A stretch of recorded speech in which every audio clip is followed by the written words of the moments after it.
César Vidal, muy buenos días. Muy buenos días, Federico. Bueno, teníamos una noticia y luego una pregunta de una oyente de Lugo. María Dolores, concretamente, me imagino que escuchó la sección de Cultura de Es la Noche de César. Dice, escuché que se había localizado en las cercanías de la costa de Galicia uno de los barcos de la Armada Invencible. Dice esta oyente, nunca me ha quedado claro si la flota española fue hundida por los ingleses o por los elementos, por qué fracasó la expedición y qué consecuencias reales tuvo. Bueno, vamos a ver, son varias preguntas. Efectivamente, el barco que se piensa que se ha encontrado, porque todavía nadie ha descendido hasta el fondo del mar a verlo, pero parece ser, es la Ragazzona, que era una de las naves que iba en la Armada Invencible. Ragazzona es la muchachona. Exactamente, sí, la muchachota, efectivamente en italiano. Si ragazza es chica, pues la chicuela, la chicota más bien, ¿no? Bueno, vamos a ver, la expedición de la Armada Invencible yo creo que es uno de esos episodios que finalmente la propaganda los deforma mucho y acaba siendo una cosa diversa. Es decir, los ingleses durante siglos, la idea que han tenido es que, bueno, eso fue una victoria impresionante de la Armada inglesa frente a la Armada española, y en el caso de los españoles, pues siempre se ha recordado la frase de Felipe II de que él envió a sus barcos a combatir contra los ingleses y no contra las tempestades.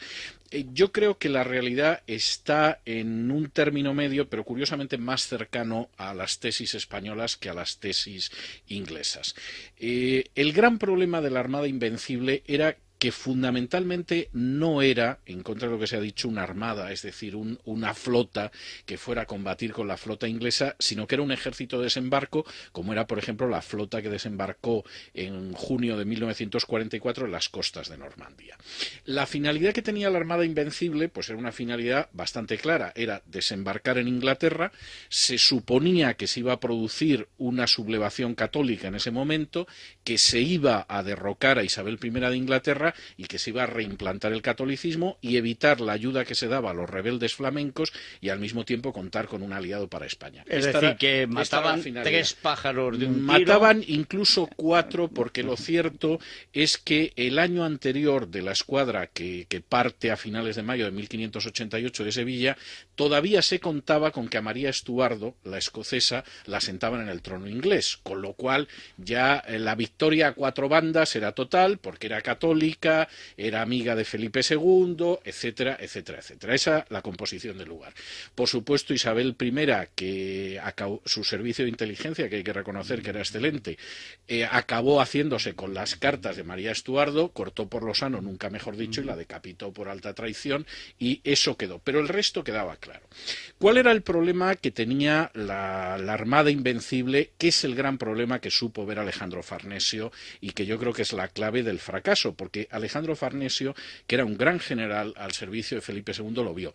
Pues que como fuerza de desembarco era imposible. Es decir, la idea de Felipe II, que era que la escuadra bordeaba la costa española, bordeaba Portugal, Galicia, Vizcaya, salía a Francia y más o menos a la altura de Dunkerque, en el norte de Francia, se unía con las tropas de Alejandro Farnesio, que iba a traer 30.000 hombres de Flandes, era imposible. Y Alejandro Farnesio llevaba 4 años diciendo que eso era imposible. Alejandro Farnesio, que había conseguido prácticamente pacificar los Países Bajos y que tenía claro que lo que había que hacer era llegar a un acuerdo con Isabel I, que como tenía una mala situación en las finanzas, estaba dispuesta a llegar a un acuerdo y zanjar la situación.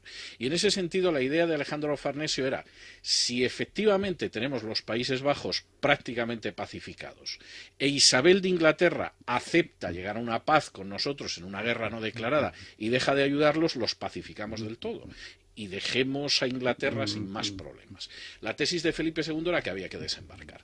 Bien, eso ya hacía que la expedición difícilmente pudiera triunfar, porque entre otras razones Alejandro Farnesio señalaba que si él sacaba 30.000 soldados de Flandes, Flandes iba a quedar casi desguarnecido, claro. Con lo cual se iba a producir una nueva rebelión que iba a ser mucho más difícil de sofocar. Pero Felipe II estaba en la idea de desembarcar, porque además el que entonces llamaban el Papa di Ferro, es decir, el Papa de Hierro, que era Sisto V, le decía que sí, que tenía que desembarcar, y le prometió 1.000.000 de ducados de oro en el momento en el que desembarcara en Inglaterra.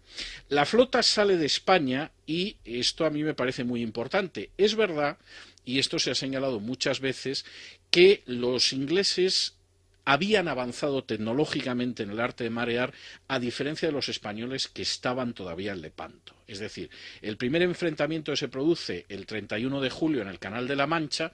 Una de las grandes sorpresas de los españoles es que ellos siguen llevando una formación en cuña, es decir, en V invertida, que era la misma de Lepanto. ¿Por qué? Pues porque la formación en V invertida rompía la flota del adversario, la dispersaba, permitía abordar la flota del adversario, y entonces en el mar se producía un combate similar al que los tercios desarrollaban en tierra. De hecho, muchos de nuestros oyentes recordarán que en Lepanto don Juan de Austria pide que se cierren, ordena que se cierren los espolones, porque de esa manera puede acercar más las naves españolas a las turcas y asaltarlas. Es decir, que era en mar un tipo de combate de tierra. Totalmente, ¿no? De tierra. Sí. Entonces, ese tipo de combate había funcionado muy bien en Lepanto, con buen tiempo y con los turcos enfrente. Claro, la gran sorpresa de los españoles es que se encuentran con que los ingleses navegan en una sola línea. Y lo primero que se preguntan es dónde está la otra línea inglesa. No había otra línea. Los ingleses ya navegaban de otra manera, que era una sola línea que les hacía menos expuestos a la artillería enemiga, tenían mejores cañones de más largo alcance y maniobraban mucho mejor para evitar el efecto de la artillería contraria. Con toda la superioridad inglesa en términos tecnológicos, hay que decir que en ese primer enfrentamiento en el Canal de la Mancha, la Marina española pierde 2 barcos. Pero los pierde porque chocan entre ellos. Es decir, a pesar de la superioridad de artillería, etcétera, etcétera, los ingleses no consiguen hundir nada.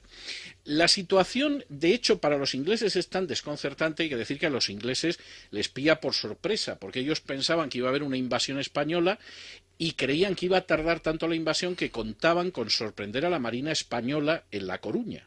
Y cuando se enteran de que está en el Canal de la Mancha, Francis Drake está jugando a los bolos y dice la famosa frase de dejemos los bolos y vamos a por los españoles, porque los españoles, lejos de estar en La Coruña, estaban ya en el Canal de la Mancha.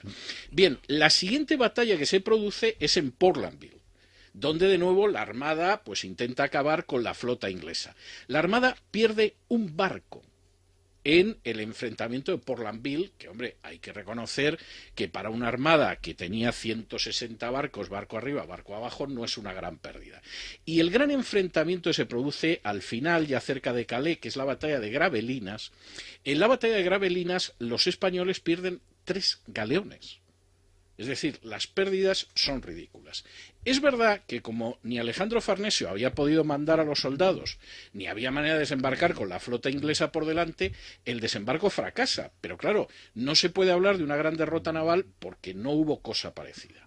Pero entonces sí se produce la parte de las tempestades. El 9 de agosto, cuando la Armada, que ya se ha quedado sin munición y por lo tanto no puede pensar en desembarcar en Inglaterra, decide regresar hacia España, se encuentra con una tormenta de unas dimensiones salvajes, tan grandes que de hecho los capellanes que van en la Armada dan una absolución general a todos los marinos en la idea de que se puede hundir toda la Armada y no sobrevivir absolutamente nadie. Y como es imposible remontar desde el norte de Francia hasta España, se decide ir en dirección a Escocia, hacia las Islas Shetland, rodear Escocia e Irlanda y bajar hacia España, con una idea que no es tan disparatada, porque la idea era el rey de Escocia, que es católico, Jacobo, nos apoya, y los irlandeses, que son católicos, nos van a apoyar. Bueno, el rey de Escocia no apoyó en absoluto a los españoles.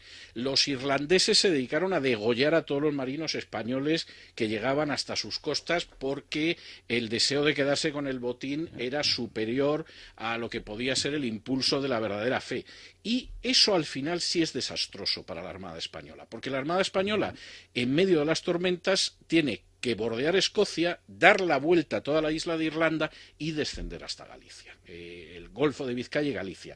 Y ahí España pierde 60 navíos, incluyendo 5 de los grandes comandantes y luego además 20.000 hombres, que eso sí fue un desastre. Pero efectivamente el gran desastre en términos de pérdidas no viene ni lejanamente motivado por la flota inglesa, que hizo bastante impidiendo el desembarco, pero que causó unas pérdidas ridículas a la Armada española, sino que viene sobre todo por el hecho de que los temporales desencuadernan absolutamente a esa flota. César, aún así es un tercio de lo que tenían, ¿no? Bueno, es mucho de todas formas, un tercio de Ya, bajas. pero quiero decir que se presenta como el fin de cualquier armada, esa es la etcétera. otra historia que es importante. ¿Cómo lo tomó la gente? Porque claro, mucha gente, como tú muy bien dices, dice, bueno, esto fue el final de la armada y tal. No, no es cierto. Es decir, primero, la mayor parte de la gente no se creyó las informaciones inglesas que hablaban de una victoria sobre los españoles. Es decir, a pesar del desastre de que hay casi una tercera parte de la flota que se hunde, lo cierto es que los medios de comunicación en determinados países no era Inglaterra quien los controlaba y en Francia, etcétera, etcétera, la impresión a la que han llegado es que a los ingleses les han dado un baño en el Canal de la Mancha. Que no era cierto, pero es lo que se creyó. Y de hecho todavía en los años siguientes Felipe II lanzó otras 2 expediciones contra Inglaterra. También fracasaron, fueron más pequeñas, una de ellas fue sobre Irlanda, etcétera, etcétera. Pero eso demuestra, primero, que ni la flota había quedado destruida, ni el prestigio de España quedó tan dañado, ni cosa parecida. Ni Felipe II había aprendido la lección. Ni Felipe II había aprendido la lección. Por citar un ejemplo, es decir, esto es como decir que cuando se voló el cuartel de los marines en Líbano y murieron una serie de marines y al final optaron por retirarse, Estados Unidos se tambaleó. Pues no, no se tambaleó. Es decir, fue un revés, no cabe la menor duda de que los enemigos de Estados Unidos se apuntaron el revés, pero bueno, el revés fue menor. Y de hecho yo diría que la flota española sigue teniendo un peso enorme, por lo menos todavía durante casi medio siglo más, hasta la Guerra de los 30 años y bueno, las grandes derrotas ya con ingleses y holandeses, pero la flota ni acaba en ese momento y como tú muy bien dices, aunque fue un desastre, no fue tan grande como para que Felipe II aprendiera la lección. Esto es lo tremendo porque... Eso es lo tremendo. Porque el gran culpable del desastre de la Armada Invencible ni fue Medina Sidonia, que hay que decir que, que siempre se le adjudica. Es verdad que él no era un marino, pero mostró una frialdad de ánimo en situaciones terribles, en que la flota se le pudo dispersar o se le pudo hundir, verdaderamente admirables. Ni desde luego fue Alejandro Farnesio, que era el rayo de la guerra y que efectivamente se dio cuenta de que esto no podía ser, y no podía ser, sino que el gran responsable fue Felipe II. ¿Y eso porque por un fanatismo teológico? Yo creo que sí, bueno, por supuesto. O por una mezcolanza rara. Bueno, yo creo que Felipe II era un personaje iluminado, a pesar de su frialdad, era iluminado y eso tuvo muy malas consecuencias. A todo eso Sixto V no soltó ni un céntimo, porque dijo que no se había desembarcado y que por lo tanto el 1.000.000 de ducados en oro no se veía absolutamente nada. Bueno, en Lepanto, pasó lo mismo. Anda que si esperan al Papa para luchar contra la Sublime Puerta, imagínate. Sí. Incluso los venecianos tampoco se hubieran movido. No, pero si ahí no se quería mover nadie, al final la mano de obra la tenían que poner siempre los españoles, sí. Y aquí también. Ay, señor. Escuchamos música, si queréis. Sí, Por supuesto, además es una pieza muy bonita en honor de Felipe II.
Bueno, estos son folías, Exactamente. es decir, el aire de origen gallego, que está convertido en una danza de corte típica, ¿no? Son las folías de España, se llama esta pieza, además. Qué Además era bonito. típicamente español y es de la época de Felipe II. Es muy bonito, la música es muy bonita. Por cierto, yo el otro día tuve, si me permitas la inmodestia de la autocita, tuve en el programa el viernes a Eduardo Paniagua, que ha grabado docenas de CDs de música antigua, y él incluso se trajo un salterio y estuvo interpretando música de la época de Alfonso X el Sabio, o sea que Yo me lo bajaré recomiendo que lo bajes porque sí, tocó sí. un par de piezas y tocó una de las 4 cantigas de Alfonso X el Sabio que no están dedicadas a Santa María, sino directamente a Cristo, que solo son 4, que no se habían grabado hasta ahora, y tocó eso y un canto de Shabbat judío. Oye, pues sí, vamos, lo veré y lo oiré. Bueno, muchas Ha gracias, sido un placer. César. Una pausa y vamos a hablar de la enfermedad que se ha llevado al famosísimo actor Pepe Sancho, el cáncer de laringe, y luego hasta qué punto puede ser una sorpresa esta enfermedad, hasta qué punto cabe cuidarla y hasta qué punto es posible, si es posible, curarla. Quiere decir que para todos los que viven hablando, cantando, etcétera, claro, cáncer de laringe es El que final. se te aparece el diablo. En cualquier caso, porque incluso salvando la vida pierdes la voz. Pero que nos cuente el doctor en qué consiste. Es Radio.